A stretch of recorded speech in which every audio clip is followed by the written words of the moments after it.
We've been doing a series on Wednesdays, and I'll tell you something. It's beyond informative because it begins to fill in the gaps for a lot of what is often referenced but never quite explained. And thankfully, in the first hour, we have Mark Windows with us, who you go to windowsontheworld.net. Yes, it does sound awfully familiar. There was a restaurant at the top of some tall building somewhere in an obscure place, I think, called Windows on the World, but that's not what we're talking about. windowsontheworld.net. Over the past few weeks, we've gone into how this went through the ages. We're going to go into the 20th century tonight. So I think it's quite important, because what I try and do, Chuck, is to make these historical references relevant now. I mean, I love looking at history and the way that society's been changed and engineered, but unless we know what to do about it, then we're still disempowered. We're going to talk about the post-truth era. That's an interesting statement, isn't it? That comes from the British Psychological Society. They say that we're living in a post-truth era. And in order to control the narrative, what they want to do is call everything outside state propaganda fake news. And anybody that disagrees with or has evidence against the state, they call them conspiracy theorists, as we know. But what they're trying to do very cleverly is to, as you know, associate truth and what they would call conspiracy theories with things like, well, oh, of course, and Elvis's brain is on the moon, you know, this sort of stuff.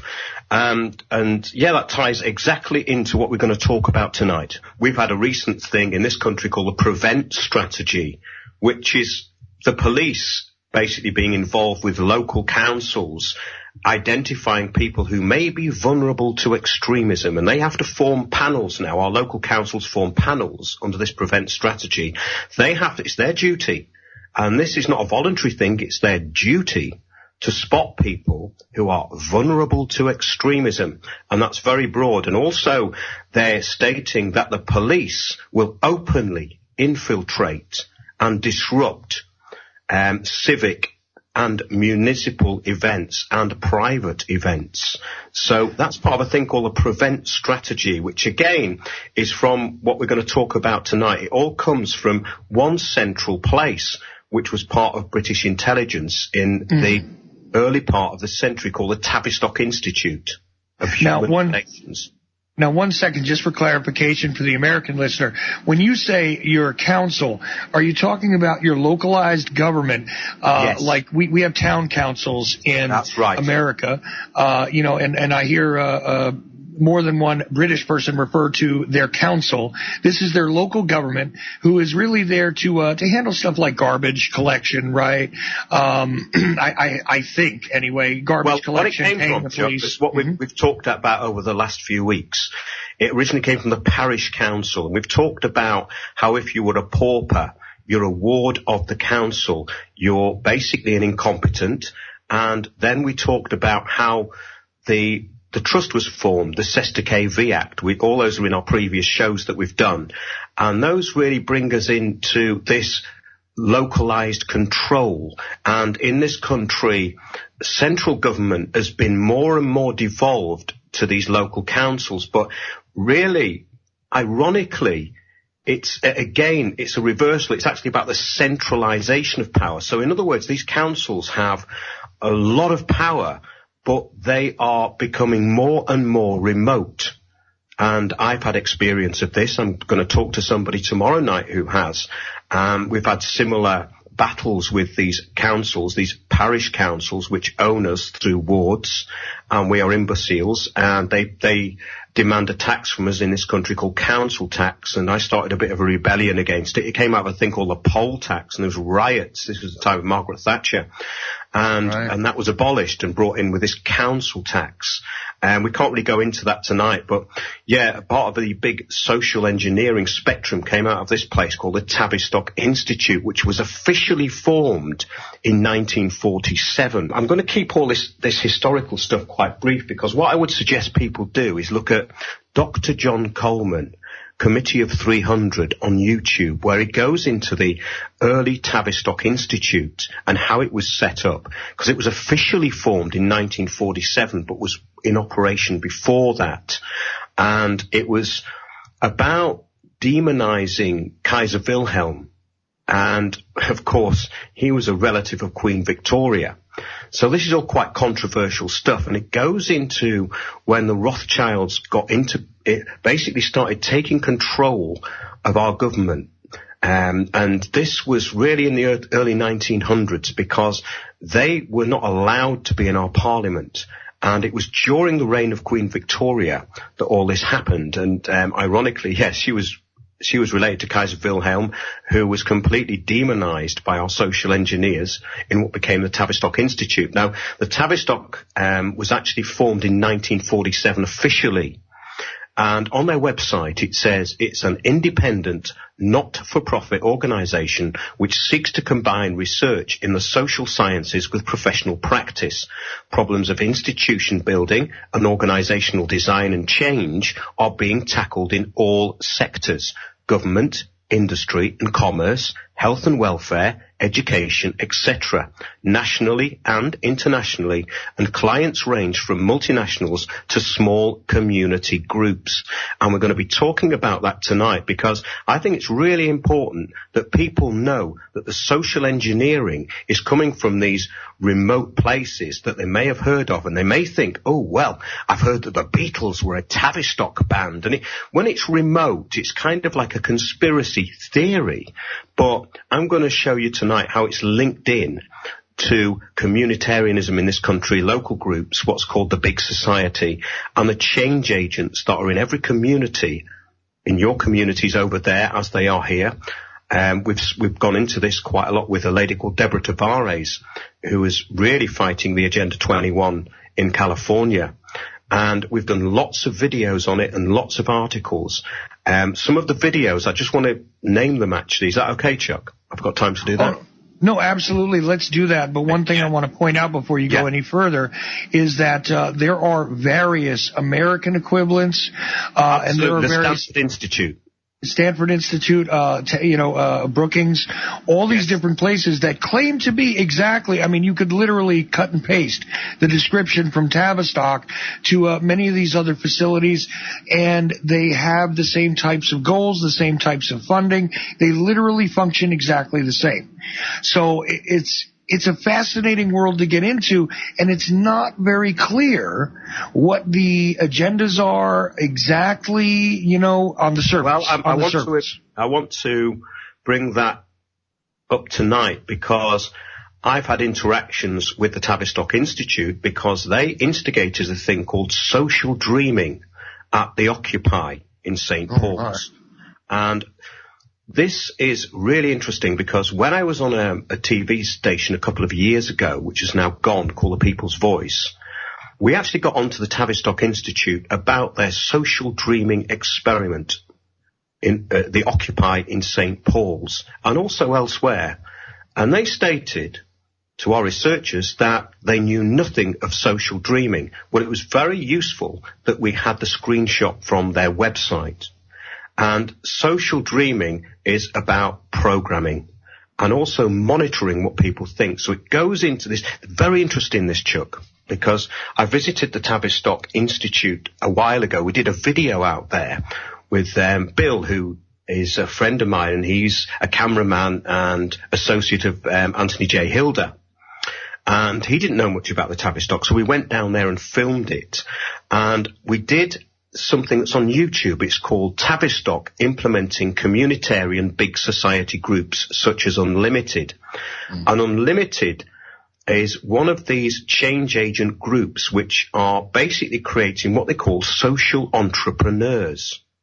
And this is where people will be able to recognize what's going on. Now, I'm not saying that all of these organizations are directly involved in kind of psychological subversion, but what happens is that all of these community groups are under one banner, and it's a broad banner which is basically a controlling of the narrative into the things that we know and hear about all day through our mainstream media, such as climate change, etc. The rise of, the far right, there's this, there's that, there's that. Basically, we've got all these organizations now that are controlling the whole thing.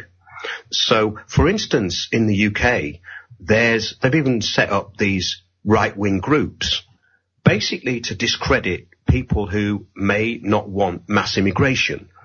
So it's a very complicated and very big picture, this, but I want to bring it round to people's local area where they can see this going on, because I did an article called Big Society Change Agents, and that goes into the broad goals of Agenda 21, and I saw how it was being enacted around me.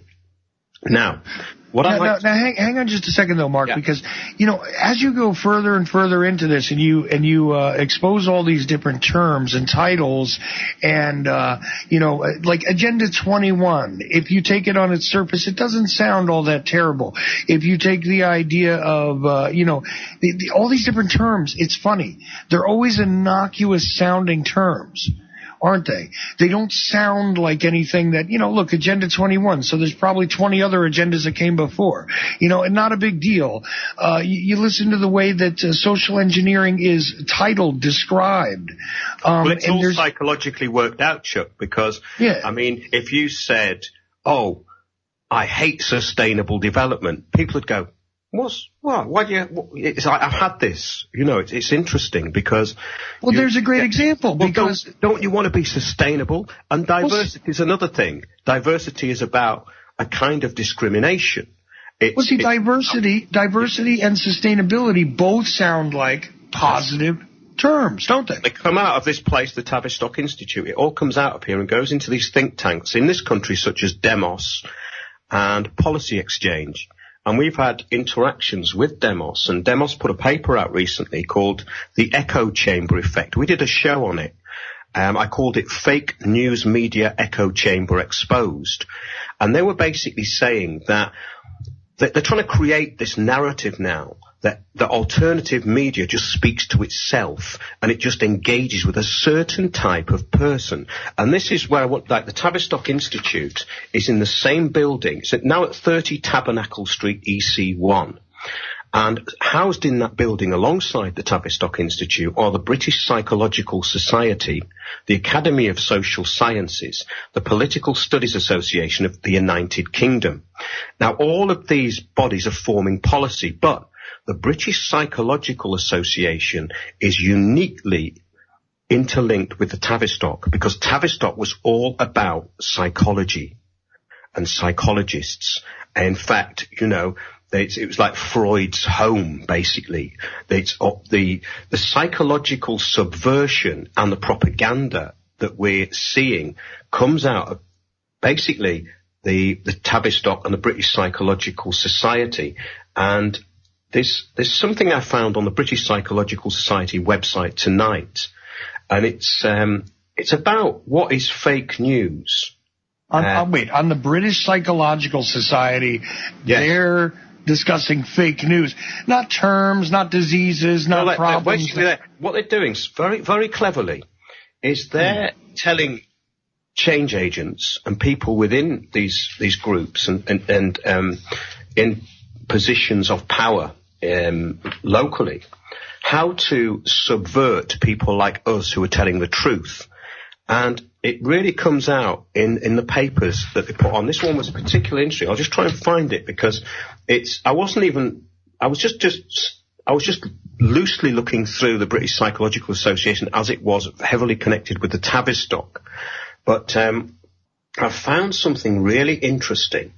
I'll just get this, if you can just bear with me. Yeah, no, not a problem. Take a moment to look at it because... I've got it here. Yeah, I've got it now. Yeah, okay. The British Psychological Society. And they put a paper out called Reclaiming the Truth, Conspiracy Theories and Fake News. Now, I'll just read a bit from it because you might find this really interesting.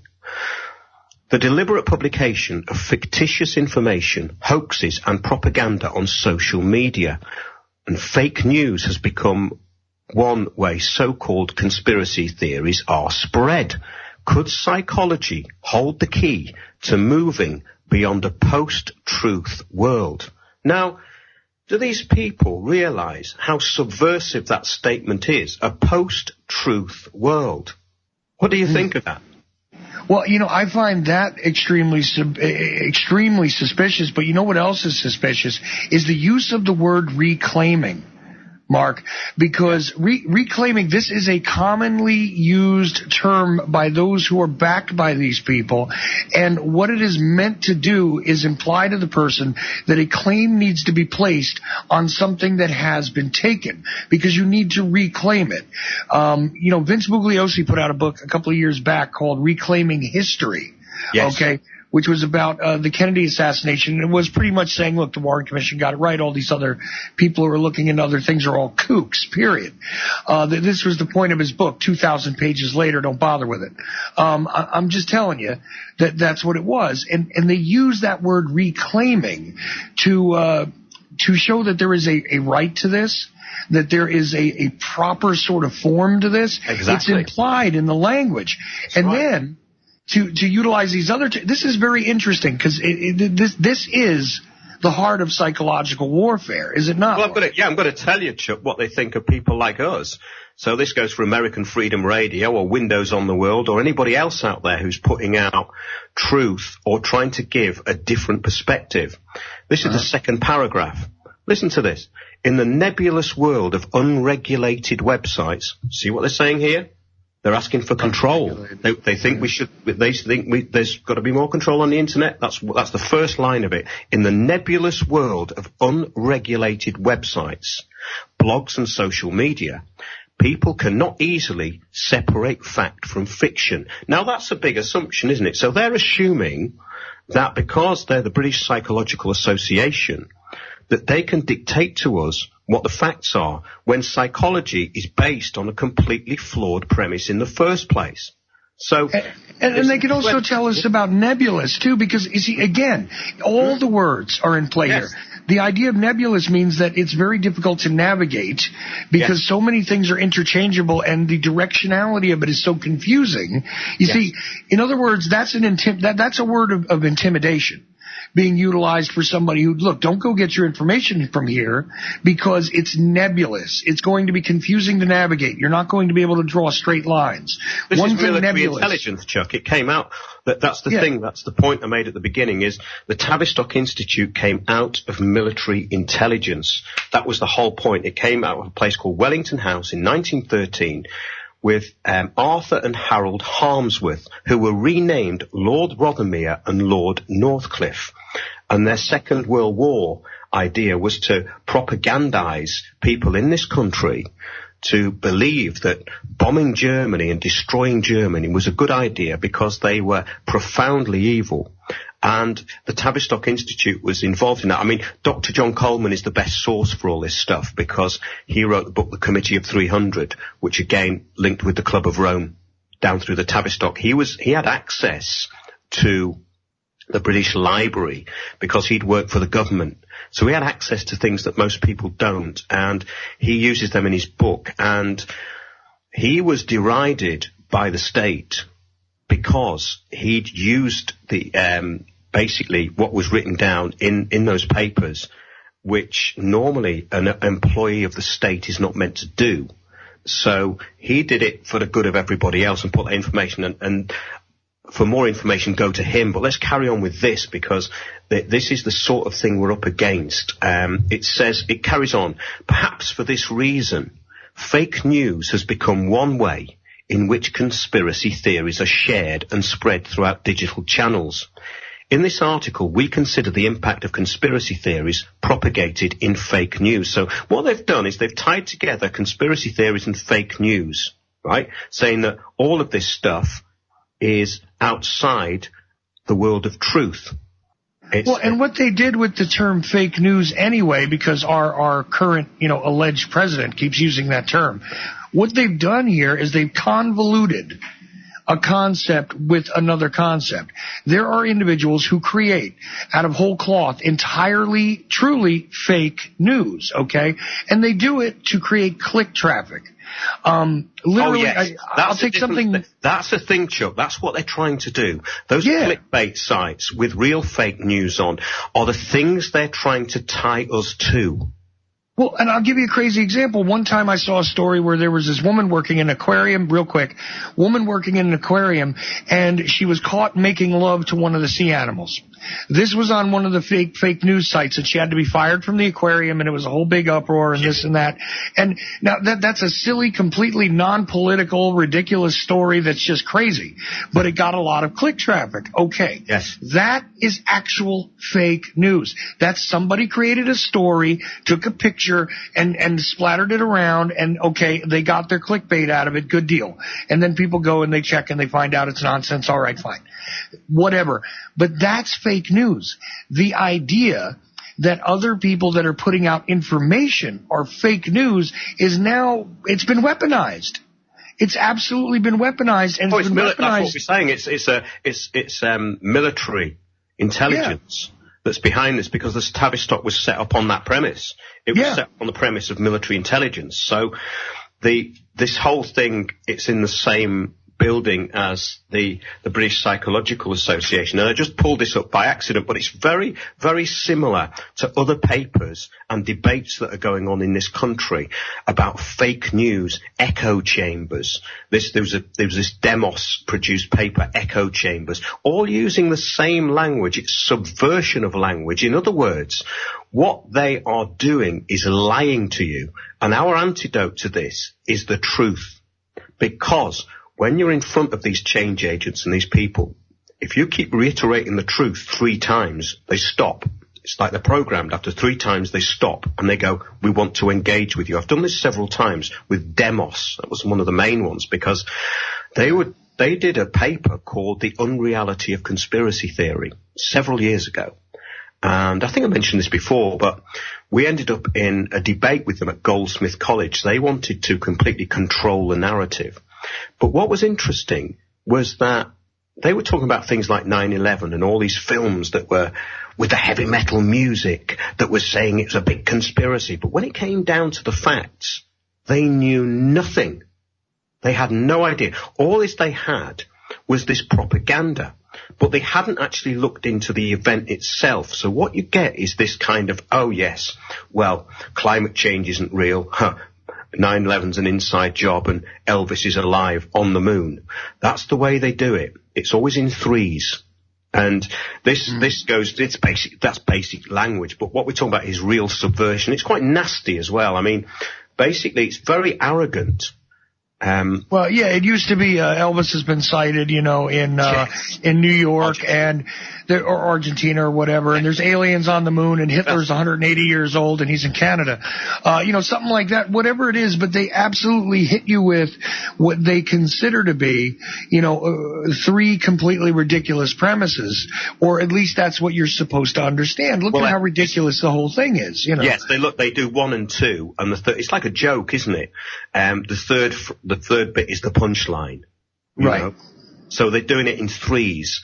So it's like 1, 2, and then the third thing is the thing they want to hit you with. So basically they go, they don't believe in man-made climate change. They think 9/11's a big conspiracy. Oh yeah, and Elvis is on the moon. So that's the way they do it. But that's kind of obvious. But this stuff is much more subversive and nasty, because in this, let's just carry on with this, because it's quite interesting actually in getting your perspective on what it's saying, because it's obviously pretty repulsive to you as well. Well, they're saying, and consider how modern technology could actually be able to help people reclaim the truth.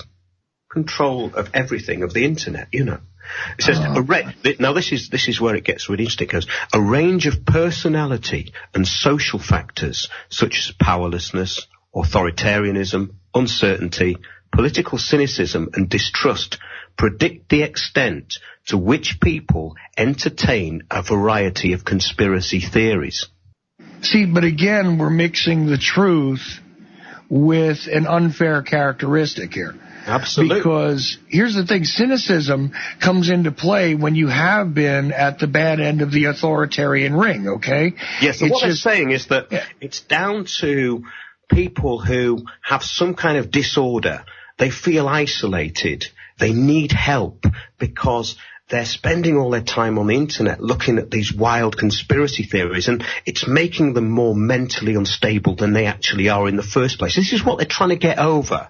It's interesting actually, because I interviewed two people the other day from an organisation called Speak Out Against Psychiatry, and there's a young lad who was put on really dangerous and horrible drugs when he was younger, which have basically chemically castrated him. He's very angry now about it, but he was basically a hyperactive child, and he's been through all this. It stopped at ECT, basically. He didn't have electroconvulsive therapy. We were talking about that, but he knew a lot about this stuff, and he'd had the same thing.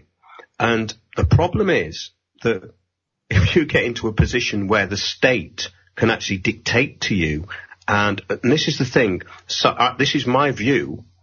I know that people have a different view of psychology. I was talking about that the other day to this lady who, she's a psychologist, and when I put things to her about this sort of stuff, she was quite skeptical to start with, but then this young lad was backing her up and saying, no, this is true, I've looked into it, that's what they're there for. And he's living proof that they tried to turn him into a vegetable, basically.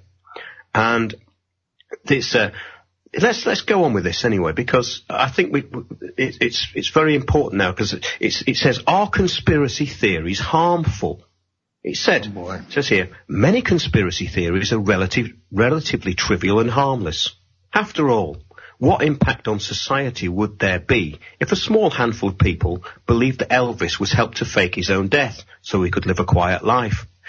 And this is what they do with these things, right? They go into a phase in the middle where they kind of concur with it and say, well, it might be a good thing that we debate. It might be this, it might be that. Then they come in with really the draconian stuff at the end, you know. And then it goes into, people also often poke fun at conspiracy theories and conspiracy theorists, dismissing conspiracy claims and ridiculing the believers' opinions. However, conspiracy belief is much more widespread than is often assumed. Goes into surveys and stuff like that.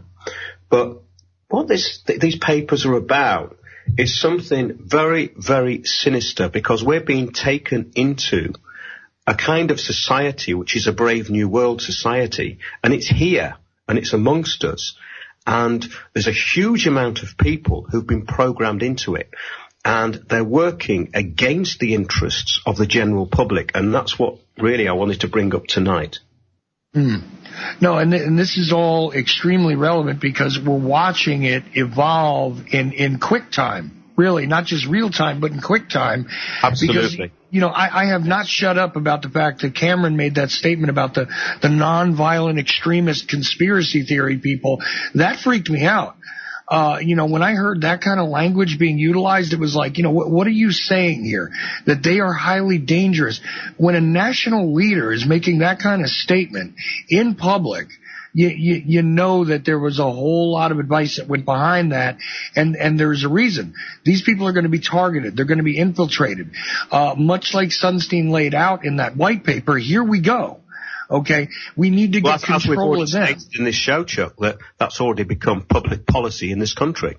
Yeah. That police are openly going to infiltrate groups. We had a meeting. I wasn't there, actually. It's a group that I know and associate with, as does the future leader of this country, if things go according to plan, Jeremy Corbyn's brother. There's an organisation called Hope Not Hate, which was funded out of the goodwill of the public after the murder of this MP Joe Cox, which was all very strange. And we've done a show on that called Joe Cox Murder and Propaganda. And the spin-off groups are the White Helmets as well. So they've got this mercenary insurgent group that the public have funded for this dead MP, and this group, Hope Not Hate, who are they're meant to be anti-fascist, but they are the most, in their own definition of fascism, the most fascist group you could actually come across. And they are a result of all this Tavistock stuff and what's coming down. But worse than that, it goes into your local area. And as we know, we've talked about this Agenda 21 stuff. And that's a much bigger picture than we can get into tonight. But what I wanted to do was there's several articles that I've written on this, like there's one called the Global Local Cabal. And that's how it all plays out locally. But well, a couple things real quick here. First of all, do you have fusion centers in the UK? Fusion centers? Yeah. Now, maybe they're called something else here. But could be.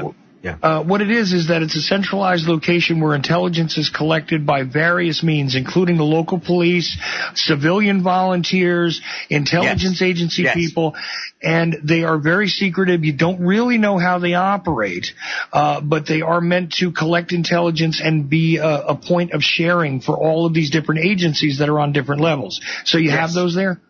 Yes, we do. What I'm talking about here is how they're making them public. Okay, so now that's one thing. Making them public. Yes, that's a really good point to bring up, Chuck. Yes. Okay, good. Yes. So for an American, understand what he's about to talk about is fusion centers, because we keep trying to explain these things here, and it's very hard to get it through to some people, but they're real, and you can find them locally all over the place. First thing. Second thing is this. When you hear a term, again, I'm going to ring this point out one more time. You hear a term like hope, not hate. Yes. On the face of that terminology, Mark, I'm going to be honest with you. I would love to sign off on something like that.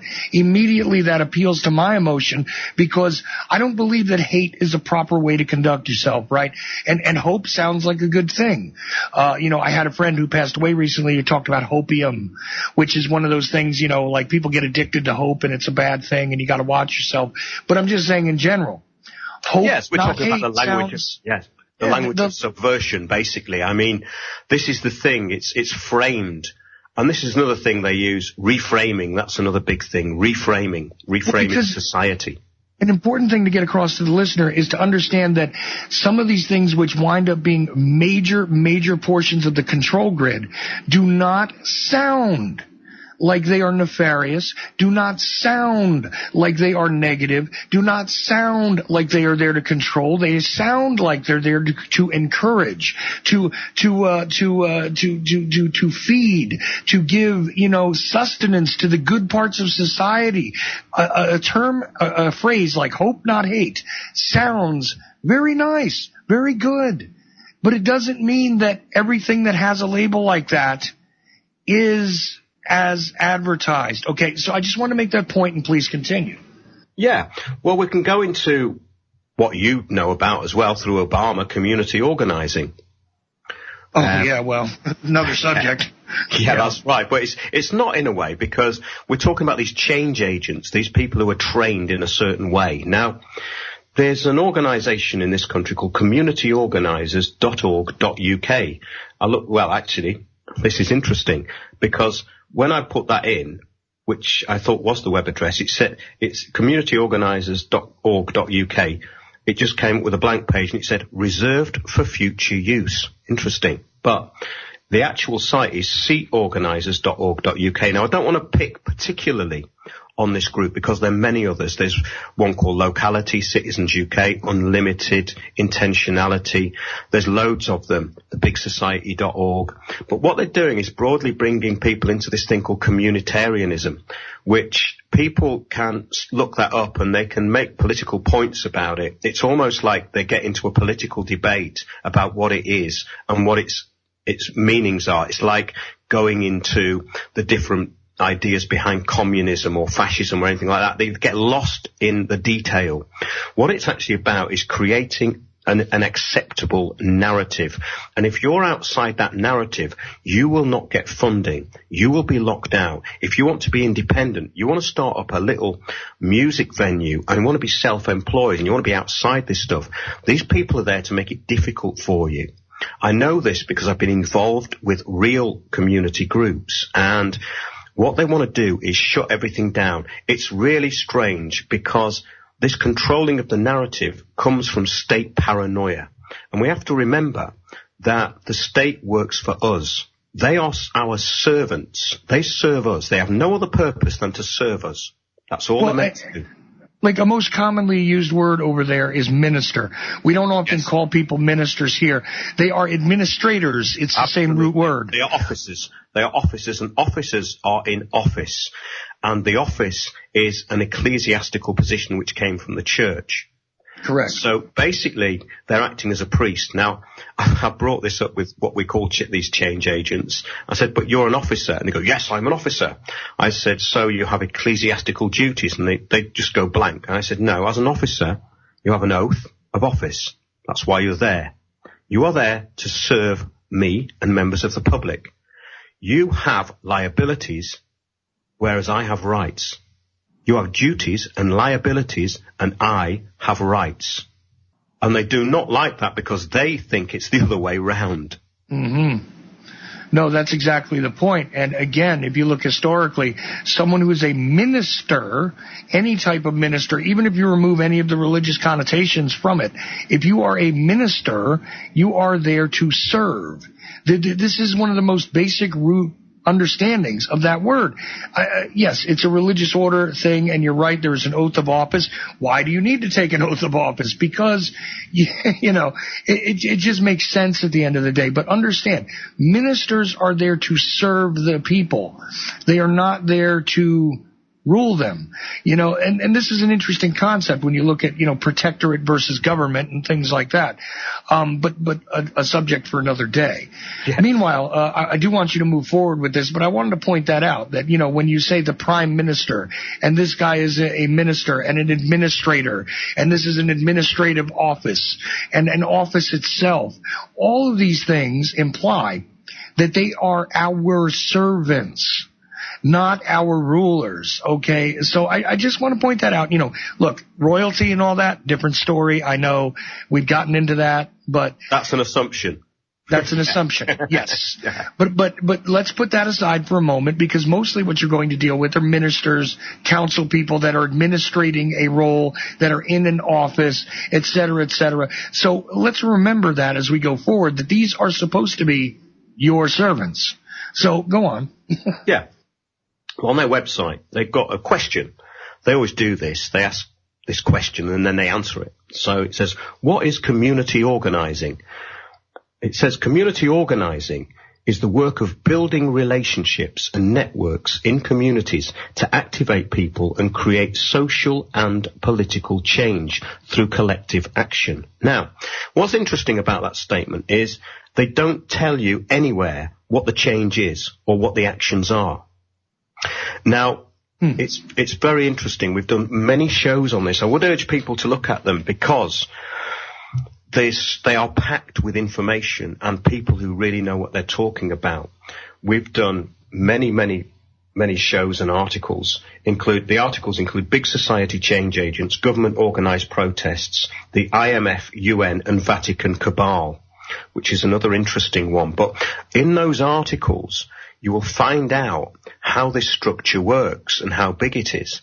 But I've tried to simplify it all because this is basically goes into global governance. But when we're talking about these change agent groups, they can take over your local community or village, as they do in this country, and you will have people all of a sudden in charge that you know nothing about, and everybody out there can relate to what I'm saying because it's happened to them.